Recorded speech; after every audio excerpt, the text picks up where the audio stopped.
All right, good morning. Welcome to another Velocity Student Ministries Sunday morning. We're super glad that you're with us.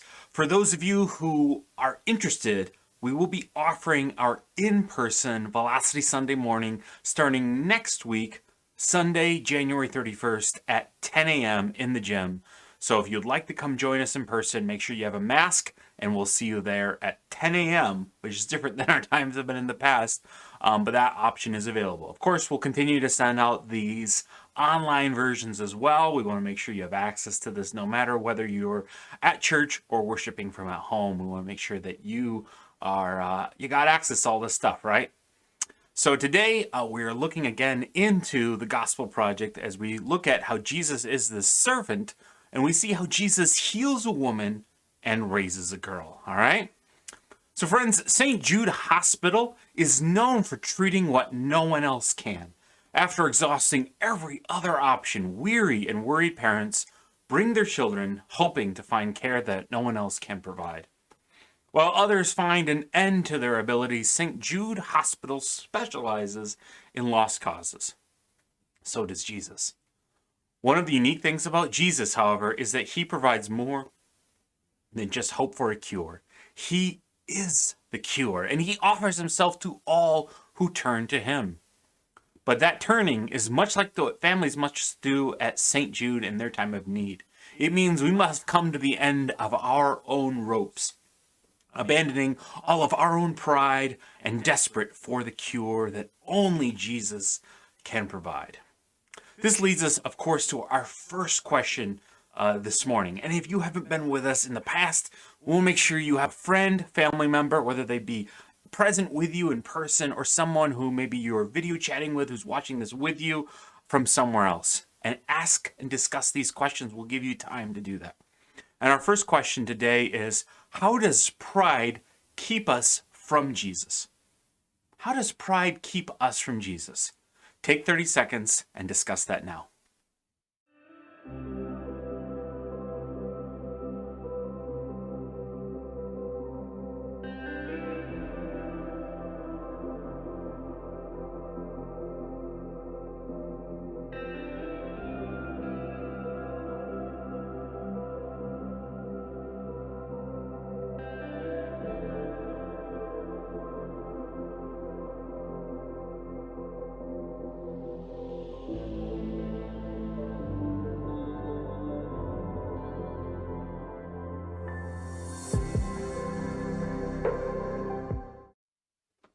You know, the Gospel of Mark is like a highlight tape of Jesus, short, fast-paced, and to the point. It's like his greatest hits album. This, however, does not mean that it's simple. Through the story in this session, we will see a wide-ranging benefits of having our faith be in Jesus Christ. The faith that Jesus calls us in this passage to is ever increasing. The woman came to Jesus for healing of her affliction, but found something greater. A desperate father sought out Jesus for the healing of his dying daughter, but ended up seeing her resurrected. Jesus wants us to trust him for more than just temporary relief. He wants us to trust him for the resurrection. So today we're going to be starting in Mark chapter 5, verses 25 and 29. I'd encourage you to make sure you have a Bible with you. Of course, it will be up on the screen behind me, but I just want to make sure that you follow along. Don't just listen to what I say. Actually read the Bible for yourself, just like we talked about on Wednesday. So Mark chapter 5, verses 25 through 29 to start with. All right. And there was a woman who had had a discharge of blood for 12 years, and who had suffered much under many physicians, and had spent all that she had, and was no better, but rather she grew worse. She had heard the reports about Jesus, and came up behind him in the crowd and touched his garment, for she said, "If I touch even his garments, I will be made well." And immediately the flow of blood dried up, and she felt in her body that she was healed of her disease. All right, so here in the woman talked about here in Mark chapter 5 is a story of someone who she really, really suffered. For 12 years, she suffered the physical, emotional, and social costs of her incurable disease. But it was in some ways far worse than what we can imagine today. According to Leviticus 15, 25 through 27, her hemorrhaging of blood made her ceremonial unclean. She was cast out of Jewish social life. Merely touching another person would transmit her uncleanliness to them. No hugging, no handshaking, no tender pats on the head or shoulder for comfort.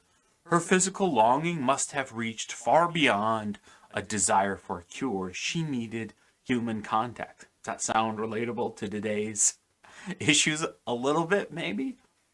Added to her problem was the fact that she went to many doctors and spent all the money she had searching for a cure and found none. Mark states that she was not helped at all. In fact, she was worse off after seeing the doctors. Every attempt at healing only increased her suffering. Her desperation only grew and grew. The woman didn't know the full power of Jesus at that moment. All she had was a simple but profound faith that he could do what others could not.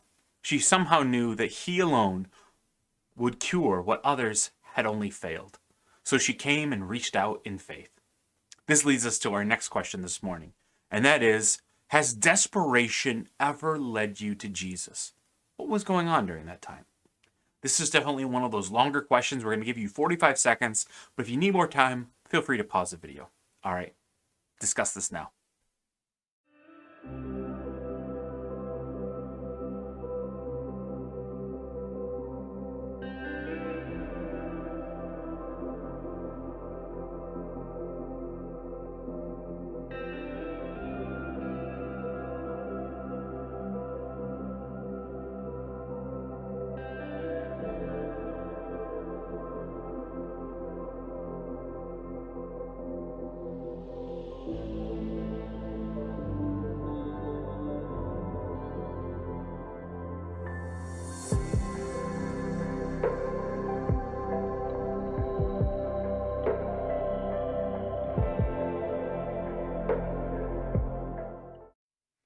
If you're anything like me, desperation is often the thing that has led you on your knees before the throne of grace, desperate in your time of need. I know for me, that has often been the times I felt closest to Jesus, the time I have been able to seek him out the most, as the times when I'm truly at the end of my rope and I am desperate. And yet being desperate is uncomfortable, right? Being desperate is not something that we would seek out to do or be, but it's often the place where we meet Jesus the most. All right, let's look into Mark chapter 5. We're going to pick up in verses 30, going through verse 34. So make sure you have that Bible and you turn there. Whether that's a physical Bible or a digital one, I just encourage you to have the Bible open in front of you. So Mark chapter 5, we're going to be picking up in verse 30. And Jesus, perceiving in himself that power had gone out from him, immediately turned about in the crowd and said, "Who touched my garments?" And his disciples said to him, "You see the crowd pressing around you, and yet you say, 'Who touched me?'" And he looked around to see who had done it. But the woman, knowing what had happened to her, came in fear and trembling, and fell down before him and told him the whole truth.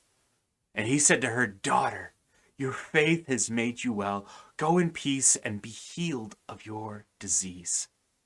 You know, friends, the woman in Mark chapter 5 understood shame. She was shunned by others because she was ceremonial impure because of her disease. Again, remember, Jewish culture and the Jewish law meant that was her status because of this incurable disease. As injustice that sounds to us today, that was just the way the world was at the time. The priest confirmed it. The people turned from her on the streets in fear of either contracting her disease or becoming ceremonial unclean. She was treated as a walking plague.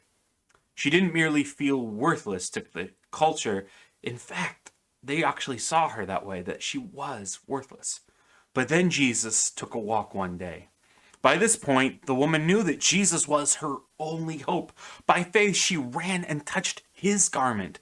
That touch made Jesus ceremonially unclean, as would any touch from an impure person. But when she touched him, the reverse happened. Her touch didn't make Jesus unclean. No, Jesus' power made her clean, made her healed, made her cured. She didn't stay as she was.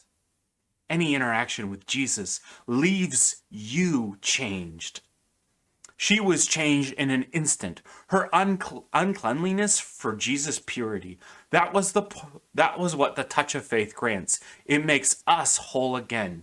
Jesus takes what we can't live with and gives us what will make us live forever. It's the exchange every desperate heart longs for. Jesus taking what we can no longer bear and giving what we can only dream of. This leads us to our next question. Why is shame such a powerful emotion? And why does the feelings of shame often accompany the feelings of hopelessness? Take 45 seconds and discuss this now.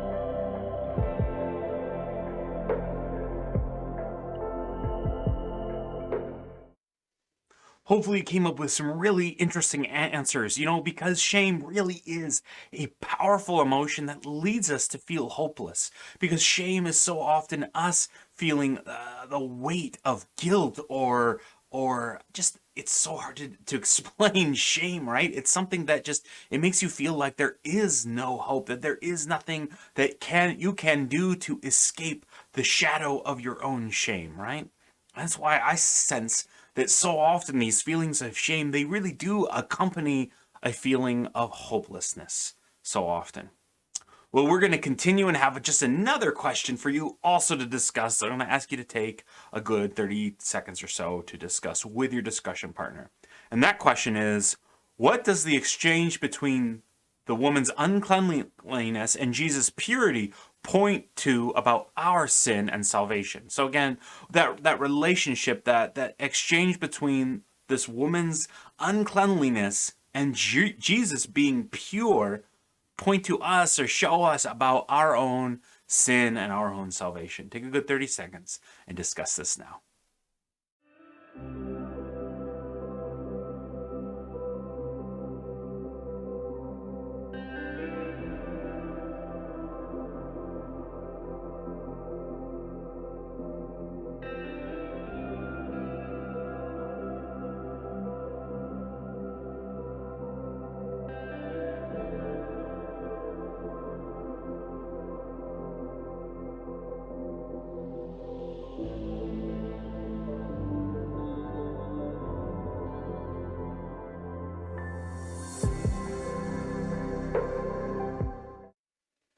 Jesus wanted to heal this woman deep within. He wanted to heal her shame, not just her physical condition.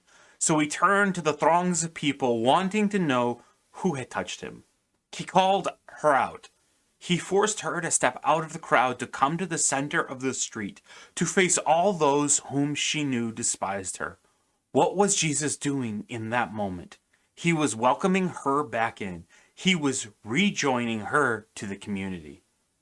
Right? And that's just such a powerful moment that we see Jesus doing.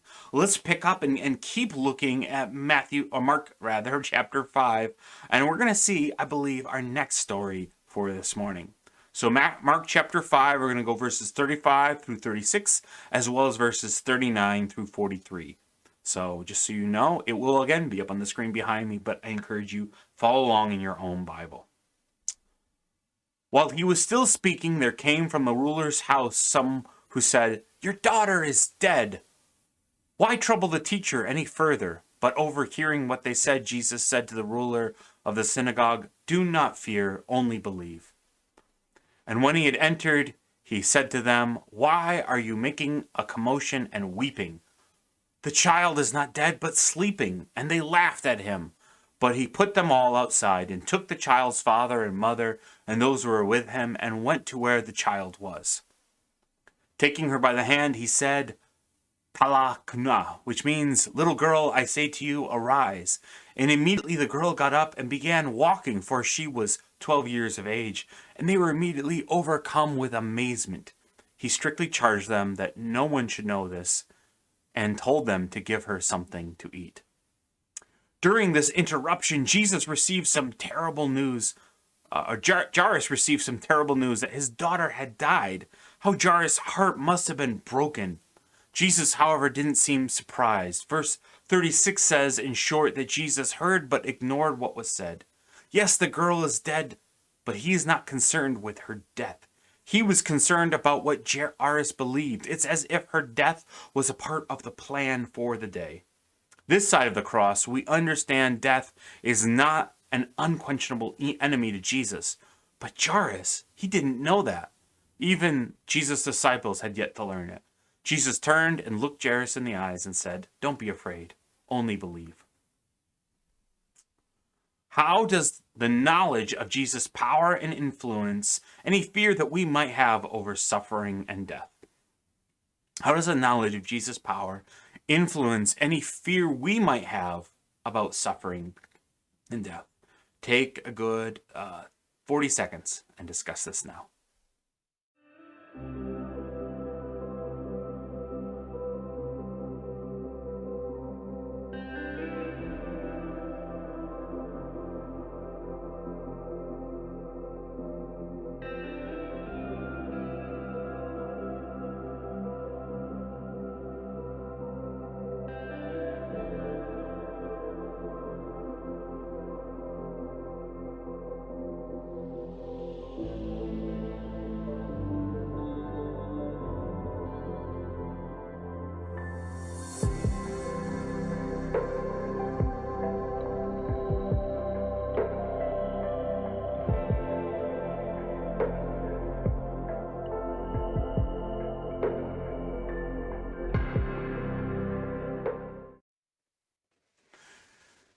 Just a glance through the Gospels, you will see the Bible includes several miraculous healings. After all, Jesus had made the woman well, right?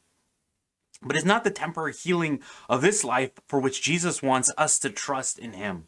If we put all of our hope in this world, no matter how long we live, suffering still wins. You will die someday. Even the woman who is healed eventually died. The greatest healing of Jesus is an eternal one. It's to that hope we must look. And it's to that hope that this passage points. It's to that hope to which Jesus calls you and I to believe. When our lives don't go well, as they so often do, it can become difficult to trust that God has a plan for us. Biblical faith is more than trusting Jesus for physical healing. Biblical faith is trusting Jesus for resurrection healing. Jairus was looking for a fix to his current crisis. Jesus was directing him to a lasting hope, a resurrection hope. When his little girl died, did Jairus' faith die with her?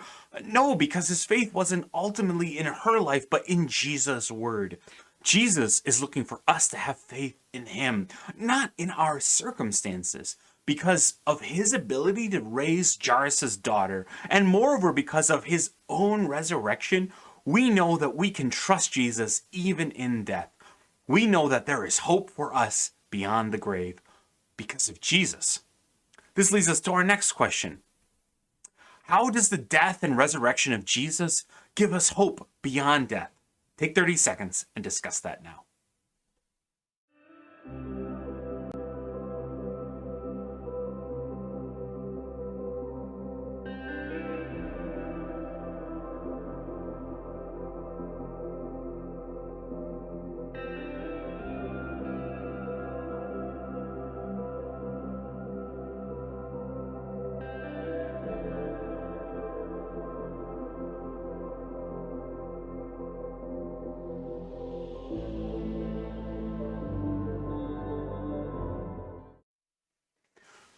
Trusting Jesus is the proper response to all troubles, physical and spiritual. We can never make ourselves whole. There was power that went out from Jesus that day to both the woman and the little girl. We want the kind of power coming toward us. In one way, it already has come to those who have placed their faith in Jesus. Yet the gospel also promises that one day we will experience Jesus' healing and resurrecting power in a fuller and more complete way. One day, this dying body that I have will be raised to newness of life. God will give us glorified bodies that will never hurt and never die again. Until that day, we look to Jesus for hope, knowing that this promise is sure because he showed us in his resurrection. By faith, we have died with Christ, and by faith, we will be raised again. Trust him, don't fear, only believe. So lastly, but certainly not least, our last question is, what can we learn from the faith of the woman and the faith of Jairus? Take 45 seconds and discuss this now. Again, the faith of the woman who reached out and touched Jesus' robe, and the faith of Jairus who comes to Jesus and asks for help with his daughter.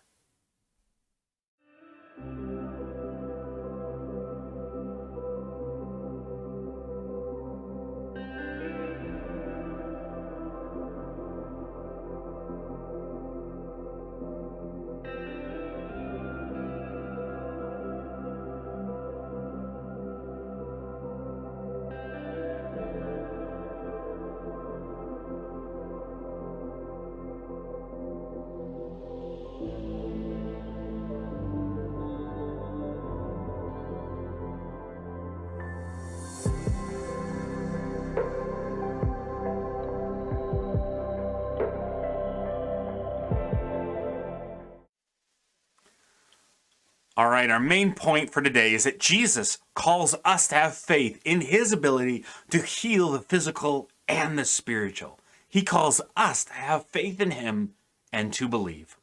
I hope that this morning our discussion of this fact where Jesus heals a woman and raises a girl has been an encouragement to your faith in these dark and difficult times that we're all going through. I encourage you to check out this song that I have a link to right up here as a way to end our time this morning in worship. All right, have a great morning. We'll see you again next week.